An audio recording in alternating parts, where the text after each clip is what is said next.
Within minutes of their announcement, major cities were surrounded by Mizir drones, efficient and unfeeling.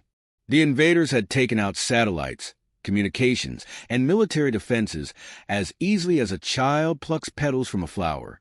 Their command ship, a monolithic structure shaped like a jagged black blade, hung low over the capital, casting a shadow that seemed to drain the very color from the landscape below. Inside the headquarters of the United Earth Council, panic was evident. General Alex Reed, a seasoned military leader with more scars than he could count, clenched his fists, his jaw set. He'd always been a man of action, a strategist who had dedicated his life to protecting Earth. But now, staring at the Mizir warship looming on the monitors, he felt as if his hands had been bound. "They're here for total conquest," Reed said, his voice gruff yet restrained. "They've done this a dozen times before. They'll strip the planet of resources, enslave what's left of our population, and discard the rest." Across the table sat Dr. Sarah Langford, a scientist and expert in exobiology, whose eyes were locked on the screen. Her face betrayed neither fear nor anger. Rather, it showed a calculating calm.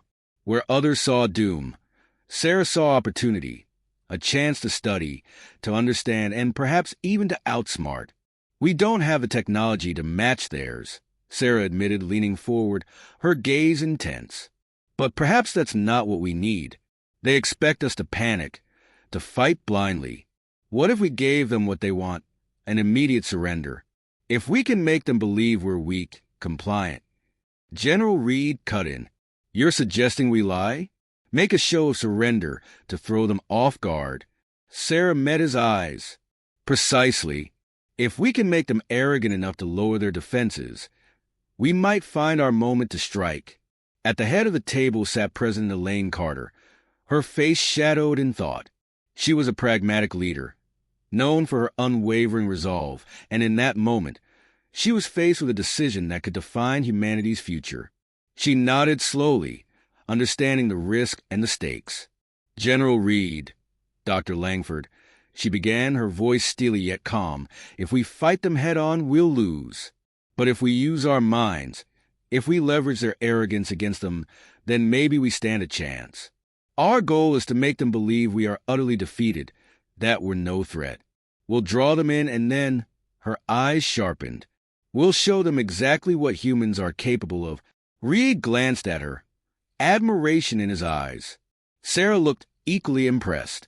This plan would take perfect coordination, absolute secrecy, and a degree of ruthlessness. Over the following days, Earth's leadership broadcast a message of surrender, a somber and carefully orchestrated performance designed to disarm their would-be conquerors. Every word, every gesture was calculated to project defeat. The Mizir's response was immediate and expected: amusement and contempt. They deployed emissaries, towering, insect-like creatures with crystalline eyes, who walked the streets with an air of invincibility, treating Earth's inhabitants like curiosities, like lesser beings. The Mizir leader, Commander Zalrek, watched it all from his throne room aboard the command ship, a tall, imposing figure with a visage like molten metal. He reveled in the sight of Earth's submission. Humanity's attempt at resistance had been pathetic to him. Now they groveled, proving their inferiority. Zalrek felt only scorn for these creatures. As far as he was concerned, Earth would be yet another acquisition to add to the Mizir's growing empire. Back on the ground, hidden from the alien surveillance, General Reed and Dr. Langford worked tirelessly. The plan was straightforward but dangerous. To bait the Mizir into a false sense of security and at the opportune moment, strike with everything they had. Reed coordinated the military aspects of the operation, assembling teams who were trained to conceal their movements and weapon caches from Mizir scanners. Langford, on the other hand, developed countermeasures that would disable the Mizir's shields and communication systems for a brief but crucial window. Every move had to be flawless, every signal precise. But as they prepared, they couldn't ignore the doubts that crept in, uninvited but insistent. The Mizir's technology was beyond anything humans had encountered. If they were discovered, if even one aspect of the plan failed, the repercussions would be catastrophic. But the alternative, total surrender, was unthinkable. The time came for Earth's formal surrender ceremony, an event designed to placate Zalrek and his commanders while positioning them within striking distance. Cameras captured the moment as President Carter, somber-faced and resolute, announced humanity's submission, her words laced with barely contained bitterness. For the Mizir, it was a final testament to their own superiority. They would attend the ceremony in person, confident that Earth's spirit had been broken. As the screen faded, Reed, Langford, and Carter exchanged a look. The trap was set. All that remained was for the Mizir to step into it. The command center buzzed with nervous energy as General Reed and Dr. Langford huddled around a holographic map of Earth. They studied each continent, marking areas where their forces could strike from concealment, observing choke points, and tracking the Mizir's patrol patterns. This surrender, Reed knew, would need to be the most convincing act humanity had ever performed. Reed turned to his team, composed of strategists, tech engineers, and a few steely-eyed operatives who had been trained for situations no one else would dare undertake. He took a breath, his voice steady despite the weight of what he was asking them to do. "This has to look flawless," he said, pacing as he outlined the operation. "The Mizir need to see us as weak and compliant. Every human who appears before them must act defeated. There can't be a hint of resistance. If even one of them suspects anything, this entire plan falls apart." His words hung in the air, heavy with unspoken fears. Yet each member of the team nodded, commitment clear in their eyes. They had no other choice. Dr. Langford stepped forward, her voice calm and measured. "Our advantage is that the Mizir think we're beneath them. We can exploit that arrogance." She activated the holographic map, zooming in on key locations across the globe where infrastructure appeared normal, but hid human weaponry and technology beneath the surface. The Mizir are experts in conquest, but they've never faced an enemy quite like us. We need to make them think we've accepted our fate. Meanwhile, every strategic location they see will secretly be rigged to disable their defenses, even if only temporarily. Her tone was clinical, but a sharp glint in her eye revealed the burning determination behind her calculated words.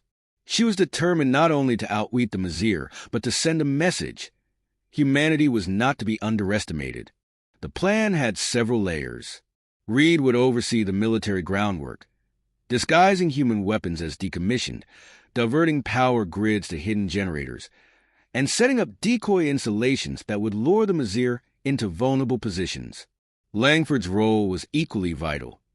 She was engineering disruptor devices that would temporarily shut down the Mizir's shields and communication systems, opening a brief yet critical window for attack.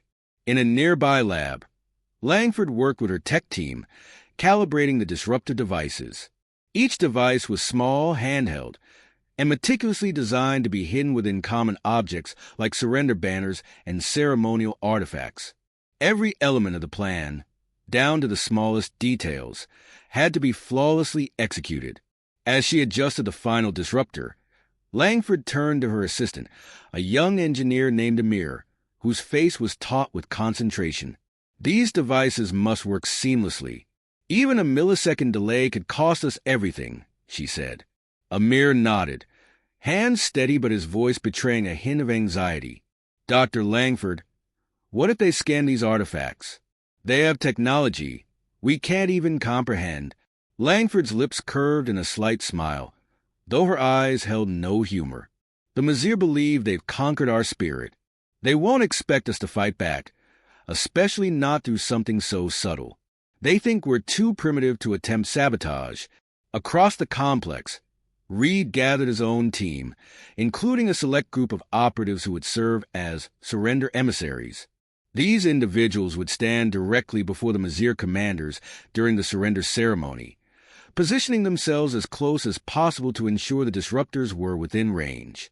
"Your role is simple but critical," Reed instructed them, his voice grave. "You'll be standing there, heads bowed, seemingly defeated. The Mizir will watch you with nothing but disdain.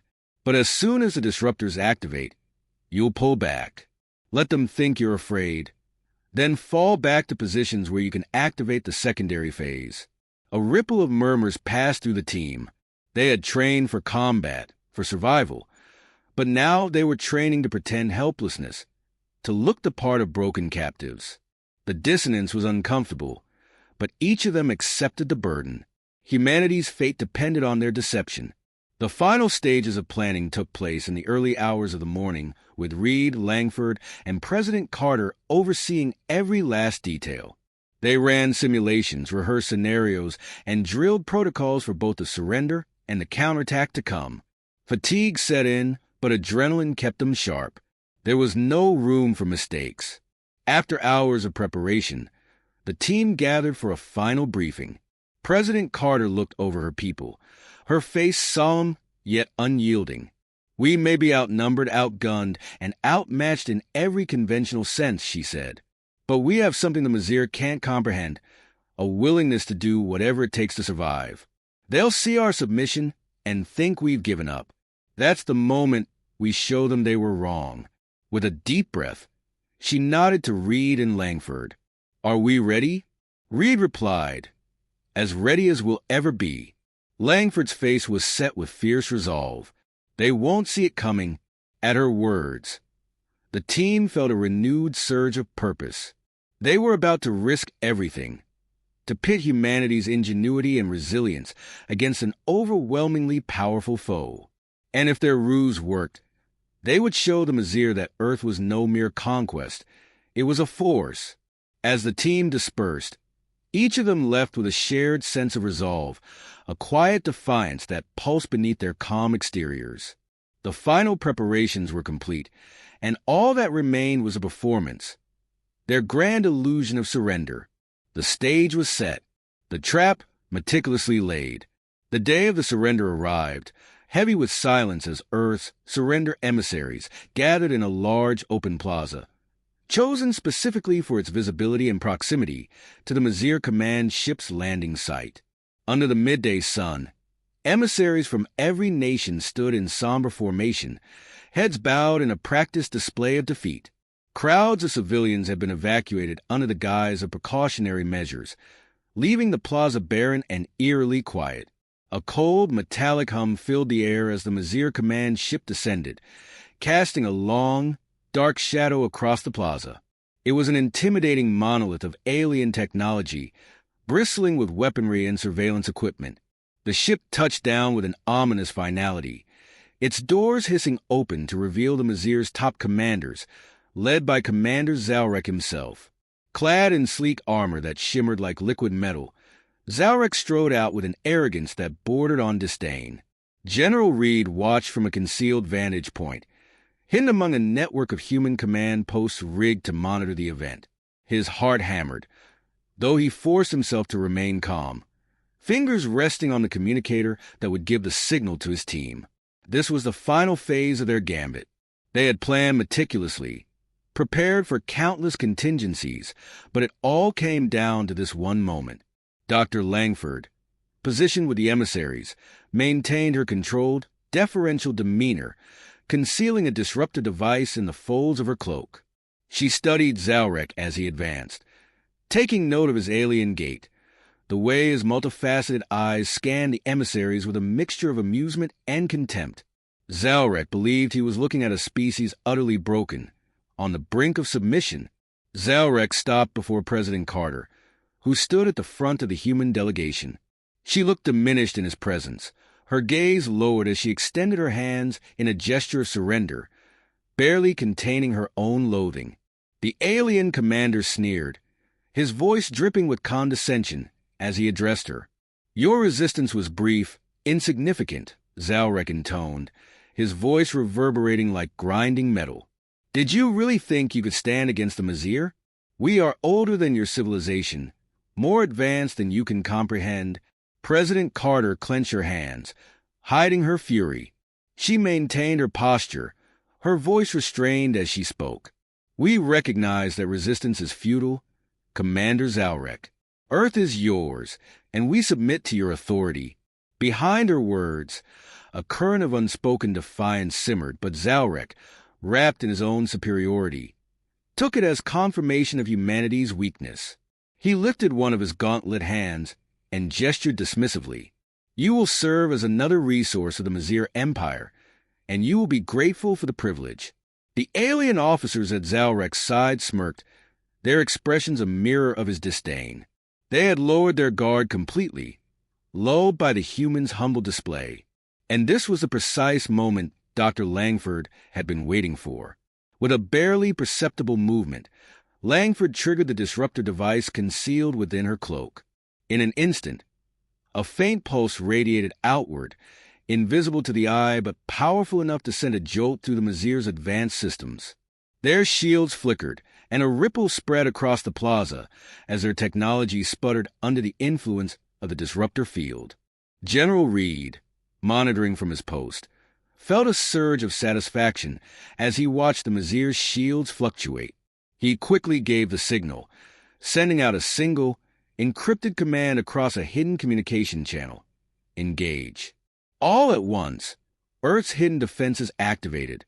Concealed turrets rose from behind surrounding buildings, releasing concentrated bursts of energy toward the Mizir command ship. The plaza erupted in chaos as high-intensity beams sliced through the air, catching the Mizir officers off guard. Explosions rocked the ground, sending Mizir soldiers stumbling in disbelief as they scrambled to react to the unexpected attack. Zalrek staggered, his expression twisting from smugness to fury as he realized the truth. Humanity's surrender had been a lie. He raised his arms, his voice a snarl. Treachery! You dare betray the Mizir. But President Carter held her ground, meeting his glare with a cold resolve.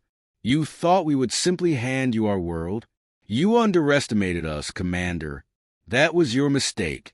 Around her, the human emissaries shed their docile expressions, each one slipping back into readiness as they joined the fray. Dr. Langford took cover, watching with satisfaction as the disruptor field continued to interfere with the Mizir systems, creating critical openings for Earth's forces. Reed's operatives moved swiftly, exploiting the Mizir's confusion to disable their equipment, using the surprise and precision they'd rehearsed so many times. For the first time, the Mizir faced organized, deliberate resistance. Their shock quickly turned to desperation as they struggled to react, their shields and communications flickering under the continued disruptor pulse. Zalrek bellowed orders to his troops, but without their technology fully operational, his commands were fragmented and ineffective. As the attack reached its peak, President Carter looked around the plaza, feeling a surge of hope as the Mizir's forces faltered. This was more than just a battle. It was humanity's declaration of independence, a rejection of the domination Zalrek had so arrogantly expected. Reed's voice crackled through her earpiece. The plan is working, Madam President. The disruptors have given us the edge. We're holding our own. She responded with quiet resolve. Then let's finish this. With that, Earth's forces pressed forward, their coordinated assault pushing the Mizir further into disarray. The once imposing aliens now fought with an edge of desperation, their superiority crumbling before the humans they had scorned. As the dust and smoke settled, it became clear. The tide had turned. Humanity had made its stand, and Zalrek's forces, once so sure of victory, were falling back under the weight of their own underestimation. The battle was far from over, but for the first time, Earth had struck a blow, and it was one the Mizir would not soon forget. Amidst the chaotic clash of fire and debris, a surge of hope pulsed through Earth's forces as they realized the impossible was within reach. The Mizir, who had descended with absolute confidence in their dominance, were now scrambling, desperate and exposed. Commander Zalrek's once imposing presence had shrunk in the face of a counteroffensive he had never anticipated. From his vantage point, General Reed observed the battlefield with laser focus, issuing orders to his operatives. Their years of training in guerrilla tactics and precision strikes paid off as they moved with seamless coordination, exploiting every weakness in the Mizir's ranks. The element of surprise had created just the opening humanity needed. As explosions erupted around the Mizir command ship, Reed spoke over the comms to Dr. Langford, who was taking shelter nearby. Langford, the disruptor field is holding, but we need to keep pushing. If they regain their shields, we lose our edge. Langford adjusted the disruptor, increasing its range and intensity. We won't give them that chance, General. They're as good as blind right now. It's time we make sure they can't recover. She watched as Earth's forces advanced, each soldier and operative pressing forward with an unyielding resolve. In the face of annihilation, they had found a way to fight back. This was no longer just a battle. It was a reclamation of humanity's future, a stand against the Mazir's tyranny. On the battlefield, Zalrek's anger boiled over as he barked commands, his voice barely concealing his desperation. Restore the shields. Focus all fire on their disruptors. But his officers, overwhelmed and struggling with disabled equipment, looked to him with uncertainty. They were trained conquerors, not defenders, and the relentless human resistance was unlike anything they had encountered. The Mazir forces wavered as they faced Earth's determined assault, confusion and fear creeping into their ranks. Meanwhile, President Carter took to the field herself, rallying Earth's forces as they pushed back the Mazir. "This is our planet," she declared, her voice carrying above the din of battle. "We are not their servants. Fight for every inch, for every life they thought they could take from us." Her words ignited a fervor among the troops, and with renewed purpose, they surged forward. Around her, operatives dismantled Mazir drones and tore through alien defenses, their defiance evident in every action. The humans fought not only with courage, but with the understanding that they were protecting their home, their people, and their right to exist freely. Langford's disruptors continued to cripple the Mazir, creating crucial opportunities for Earth's forces to strike deeper into the heart of their operations.